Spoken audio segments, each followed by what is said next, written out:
सो आज आज शुरू करते हैं टॉपिक आज का, डिजीजेस ऑफ द स्क्लेरा। बड़ा ही मस्त टॉपिक है। एक तो कंटिन्यूटी की तैसी हो रखी है। मतलब ये हमेशा ही होता है, सोचते तो हैं इतना कर लेंगे, ये कर लेंगे, वो कर लेंगे, होता उतना नहीं कर पाते। चलो फिर भी कोशिश करते रहनी चाहिए। कहने का मतलब है कि पढ़ाई में कंटिन्यूटी रखनी चाहिए। वैसे मैं फालतू बातें कर क्यों रहा हूँ, क्योंकि इस टाइम मुझे सही में जोर आ रहा है। ओके, अब और कोई बात नहीं करें, सीधा टॉपिक शुरू करते हैं। डिजीजेस ऑफ द स्क्लेरा बहुत ही इंटरेस्टेड टॉपिक है। और सबसे पहली चीज़ ये कि और पहले जो कमी रह गई थी, मतलब हाँ पहले से कोशिश की कि इम्प्रूव किया जाए। एक तो क्वेश्चंस MCQs ऐड किए हैं, तो सबसे पहले देख लेते हैं। ठीक है, जैसे एक क्वेश्चन है इसी टॉपिक से रिलेटेड है, टॉपिक होते होते पर इसका आंसर भी देख लेंगे, बहुत ईजी लगेगा होने के बाद। तो all of the following have been associated with scleritis except, जैसे gout, tuberculosis, leprosy, Behcet's disease. Sorry क्या है, बेशिट डिजीज। ओके, नाम ही अजीब है, मैं क्या करूँ। और all of the following acceptable therapies for स्क्लेराइटिस, ये ट्रीटमेंट से रिलेटेड क्वेश्चन है। पोस्टीरियर सबटेनन स्टीरॉयड इंजेक्शन या फिर NSAIDs हम देते हैं नहीं देते, इन सब का ज़्यादा क्वेश्चन मिले नहीं एक्चुअली, दो ही हैं, तो इनका आंसर अपन देखेंगे। अब शुरू करते हैं। ठीक है, स्क्लेरा सबसे पहले तो हमने पिछले टॉपिक में ही देखा था, जनरल वाले में। क्या है, पोस्टीरियर 5/6 पार्ट होता है। एक मिनट, हाँ यहाँ पे अपन आराम से देख सकते हैं। ये क्या है, आई बॉल है। तो आई बॉल की जो आउटर में अपन ने देखा था 3 लेयर्स होती हैं बेसिकली। एक तो होता है फाइब्रस कोट, ठीक है, हाँ पता है मेरे को, राइटिंग इतनी अच्छी नहीं है, काम चला हुआ है। फाइब्रस कोट होता है, और कौन सा कोट होता है, सॉरी वेस्क्यूलर कोट होता है। क्या ही हो रहा है आज। ठीक है, और तीसरा अपना न्यूरल होता है, जिसमें अपने देखा था कौन सी लेयर आती है, रेटिना वाला आता है। ठीक है, फाइब्रस कोट का पार्ट है स्क्लेरा, वाइट वाइट अपनी आंख में दिखता है, यही है ना। तो अब ये क्या है, पोस्टीरियर 5/6 पार्ट बनाता है। तो सबसे पहले स्क्लेरा में एक्चुअली होता क्या है, स्क्लेरा का अपन देखते हैं। स्क्लेरा का जो सबसे बाहर एक कवरिंग होती है, इसको अपन क्या कहते हैं, टीनन्स कैप्सूल। ठीक है, टेनन्स कैप्सूल होता है। ठीक है, सो आउटर सरफेस ये अपना टेनन्स कैप्सूल हो गया। और इसके बाद इसमें आती है बल्बर कंजक्टाइवा। एक्चुअली अपन डायग्राम में देखेंगे तब बहुत अच्छे से समझ आएगा। सो ये का कट सेक्शन है, इससे बहुत आसानी से हम समझ सकते हैं। ठीक है, यहाँ पे हम देख सकते हैं ये फाइब्रस कोट है, मीन्स ये आई की आउटर लेयर, और ये हमें जो भी दिख रही है ये पूरी क्या है, ये अपनी स्क्लेरा है। स्क्लेरा एंड बाद में आगे आगे किसमें कंटिन्यू हो जाती है, कॉर्निया में। तो ये कॉर्निया हो गई। हमें क्या चीज़ देखनी है, हमें इस पर फोकस करना है। ठीक है, स्क्लेरा के आउटर पोर्शन में इसको क्या कवर करके रख रहा है, जिसको अपन ने अभी नाम पढ़ा था टीनन्स कैप्सूल। टेनन्स कैप्सूल उसको कवर करके रखता है। उसकी भी बारी यदि बात की जाए तो कंजक्टाइवा होती है, स्पेसिफिकली बल्बार कंजक्टाइवा होती है। ठीक है, ये बाहर की बात होगी। स्क्लेरा के बाहर भी होता है, बहुत थिन लेयर्स होती हैं। एंड यदि अंदर की बात की जाए तो एक्चुअली इसके अंदर क्या होता है हमें बताया, आई की सेकेंड लेयर होती है, जी हाँ, वेस्क्यूलर कोट, अभी अपन ने देखा। ठीक है, तो स्क्लेरा के इनर साइड में अपन देखेंगे तो क्या आएगा, कोरॉइड लेयर आ जाएगी। ठीक है, ये बहुत ज़्यादा बेसिक बात है।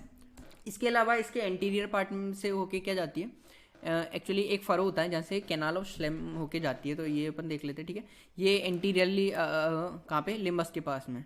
लिम्बस क्या होता है, कॉर्निया एंड स्क्लेरा का जंक्शन। तो सिंपल सी चीज़ है, वहाँ पे एक फरो जैसे कैनाल ऑफ स्लेम जा रही है। ठीक है, कैनाल ऑफ स्लेम। अब ये काम क्या करती है अपने को, जो भी एक्वस ह्यूमर होगा, एक्स्ट्रा एक्वस ह्यूमर होगा, उसके ड्रेनेज में कैनाल ऑफ स्लेम काम आती है। इसके बाद एक और चीज़ जो क्लिनिकली इंपॉर्टेंट है हमारे लिए, और डायरेक्ट क्वेश्चन भी बनता है। ठीक है, स्क्लेरा एक्चुअली सबसे थिन कहाँ पे होती है, स्क्लेरा की थिकनेस जो होती है, तो वो ये चीज़ हमें पता होनी चाहिए कि जहाँ पे भी एक्स्ट्राक्युलर मसल्स का इंसर्शन होता है, जैसे यहाँ पे दिख रहा है, ये एक्स्ट्राक्युलर मसल्स का जहाँ पे भी इंसर्शन होता है वहाँ पे थिनेस्ट होती है स्क्लेरा। अब बहुत सिंपल सी चीज़ समझना है, थिनेस्ट है तो स्क्लेराइटिस है, इन्फ्लेमेशन है, और रप्चर के चांसेस हैं तो ज़्यादा कहाँ पे होंगे, इसी जगह पे होंगे। ठीक है, तो ये क्या हो गया, थिनेस्ट है द इंसर्शन ऑफ एक्स्ट्राक्युलर मसल्स, ये देख लिया हमने। अब माइक्रोस्कोपिकली इसकी बात करते हैं तो एक्चुअली इसकी बेसिकली 3 लेयर्स होती हैं। स्क्लेरा की अपन बात करें, ठीक है, अब बाहर अपन ने देख लिया टेनल्स कैप्सूल था, तो स्क्लेरा में यदि पर्टिकुलर बात की जाए तो उसको अपन 3 लेयर्स में डिवाइड करते हैं सेल्स के बेसिस पे माइक्रोस्कोपिकली, ठीक है। सबसे पहले होती है एपीस्क्लेरा, ठीक है, then comes are sclera proper, and then the innermost layer होती है जिसको अपन क्या नाम देते हैं, लेमाइना फस्का। ठीक है यार, ये नाम बड़े फनी होते हैं, fusca, okay whatever. So episcleral tissue होता है, then sclera proper, then lamina fusca. अब एपीस्क्लेरल टिश्यू की यदि बात की जाए तो ठीक है, थिनस्ट बहुत पतली सी लेयर होती है और स्क्लेरा को बस कवर करके रखती है। मोर इम्पॉर्टेंट हमें ये जानना है, ठीक है, इस लेयर में क्या होते हैं, इस लेयर में मैक्रोफेजेस होते हैं।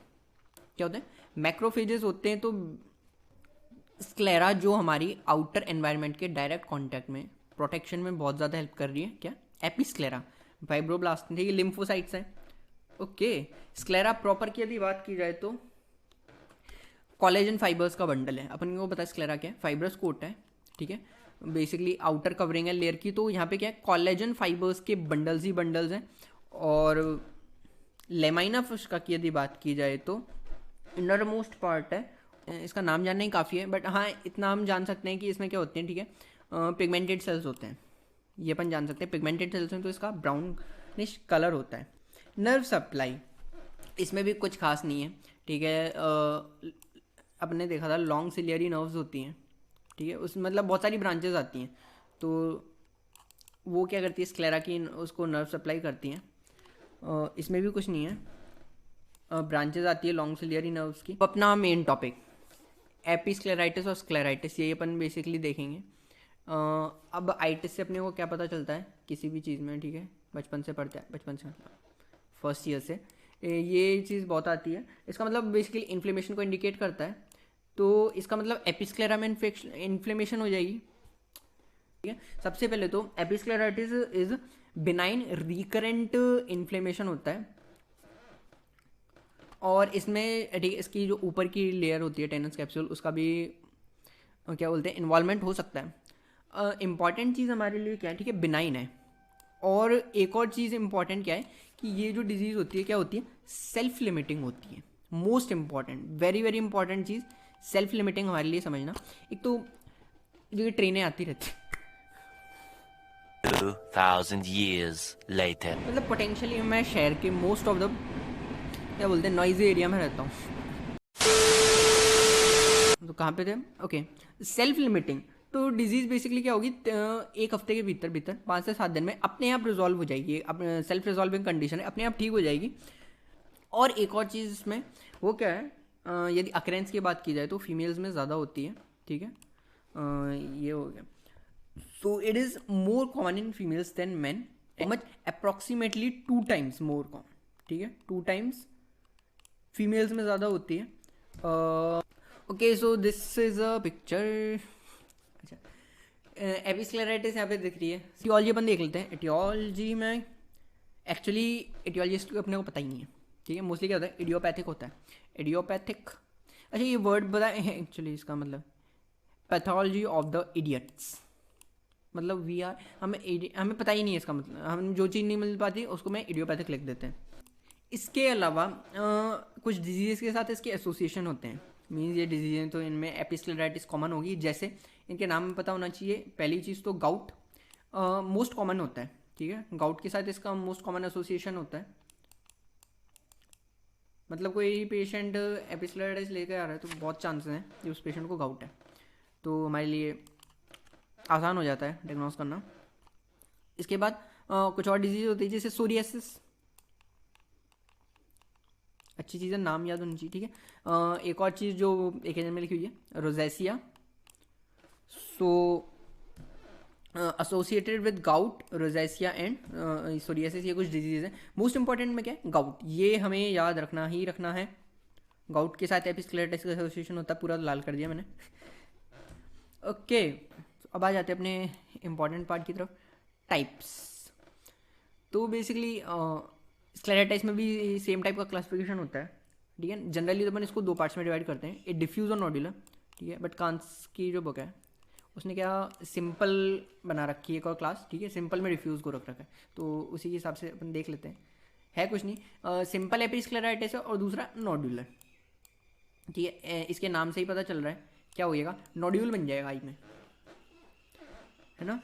तो सिंपल है। अब सिंपल में क्या 2 टाइप, जो अपना मेन वाला है डिफ्यूज, तो डिफ्यूज इसका नाम ही क्या इंडिकेट कर रहा है कि it will cover the whole episclera, ठीक है। पूरी एपिस्क्लेरा में इन्फ्लेमेशन होगा, एंड सेक्टोरल की यदि बात की जाए तो किसी पर्टिकुलर एरिया में होगा। ये क्या होगी, सिंपल एपिस्क्लेराइटिस। और दूसरे अपन ने देख ली which is the formation of a nodule, that will be the source of inflammation.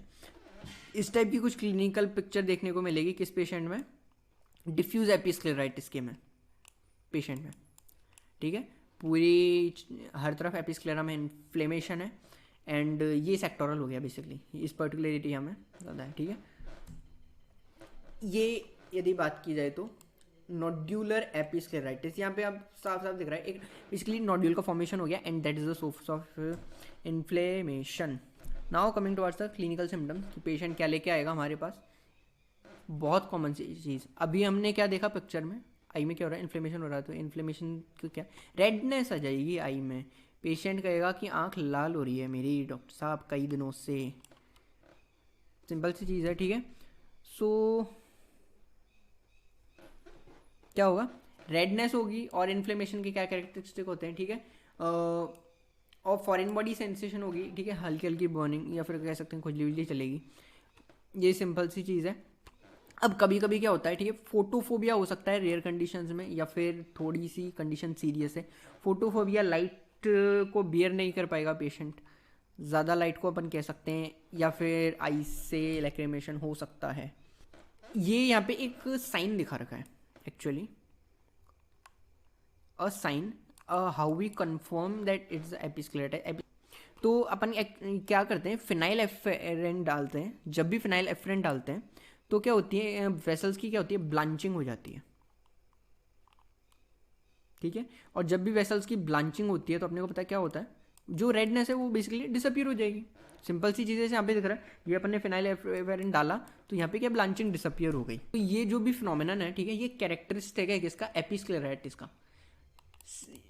Same यदि पेशेंट कोई ऐसे रेडनेस लेके आ रहा है और अपन ने फिनाइल एफरेंट के साथ डाला और ब्लांचिंग नहीं हुई, तो अपन कह सकते हैं कि इसको एपिस्क्लेरा है। इसके नीचे है इन्फ्लेमेशन, ऊपर नहीं है, क्योंकि नीचे तक ड्रॉप एक्चुअली पहुंच नहीं पाती।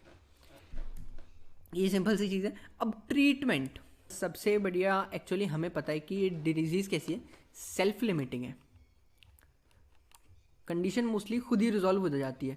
तो हम क्या कहेंगे, हम पेशेंट को समझा देंगे कि एक बार यदि हमने कंफर्म डायग्नोस कर लिया कि एपिस्क्लेराइटिस ही है, तो बस इसको कहना है कि आप वेट कीजिए, थोड़े दिन में अपने आप ठीक हो जाएगी, ठीक है। सो दैट्स रीअश्योरेंस, सबसे बड़ी चीज़। इसके बाद भी यदि पेशेंट कह रहा है कि मुझे दिक्कत आ रही है, सिंपल सी चीज़ है, what is the cause, inflammation, तो अपन उसको एंटी इन्फ्लेमेटरी ड्रग दे सकते हैं। सो NSAIDs दे सकते हैं। इसके अलावा ठीक है, अपन को स्टीरॉयड ड्रॉप्स दे सकते हैं, वैसे जनरली प्रेफर नहीं करते हैं। एक और चीज़ लीजिए, कोल्ड कंप्रेस, ये जनरली क्या होती है, इफेक्टिव थेरेपी होती है, पेशेंट को आराम मिलेगा। सो ये हो गया, ठीक है, एपिस्क्लेराइटिस। अब एपिस्क्लेराइटिस में हमने देखा क्या, एक क्विक रिव्यू देख लेते हैं। कुछ नहीं है, एपिस्क्लेरा का इन्फ्लेमेशन है, ठीक है, पहली चीज़ बिनाइन है, एंड मोर इम्पॉर्टेंट ये क्या है, सेल्फ लिमिटिंग है, ठीक है, कंडीशन इतनी सीरियस नहीं है। और इसका कैरेक्टरिस्टिक क्या होता है, ठीक है, पेशेंट अपने पास क्या लेके आएगा, पेशेंट अपने पास लेके आया रेडनेस वगैरह, डिस्कम्फर्ट, ठीक है, और फिनाइल एफरेन के साथ अपन इसको, ठीक है, कैरेक्टरिस्टिक होता है, वो क्या करते हैं, ब्लांचिंग होती है तो रेडनेस डिसअपियर हो जाएगी। ये भी सिंपल सी चीज़ है।